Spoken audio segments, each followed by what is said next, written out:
The fate of next year's Australia Day Skyworks will be decided this week, with organisers looking at another event to replace it. The City of Perth considering a farmers market instead of the iconic fireworks show because of coronavirus crowd limits. It's the biggest event on our city's calendar, but its future is still up in the air.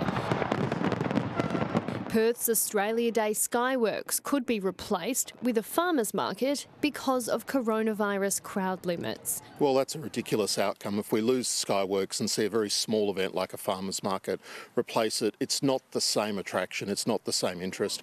The new Australia Day attraction would be spread out throughout the city with a focus on local produce and artists and a concert celebrating Aboriginal culture. Farmers markets are nice. They attract a small number of people.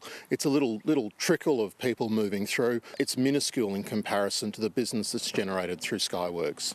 The City of Perth says the markets will cost just $220,000, but it could bring in up to $6.2 million, while the Australia Day Skyworks will set them back $2.7 million, an investment it would lose if the show was planned and cancelled at the last minute, but it would have a return of $5.2 million if it were to go ahead.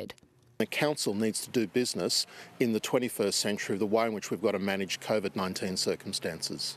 With coronavirus restrictions likely to stay in place for some time, 3 of the city's biggest events are now under the microscope. Regardless of what the City of Perth decide to do, this Australia Day will be different. Today, the Prime Minister announcing a National Thank You Day in honour of frontline workers during the COVID pandemic.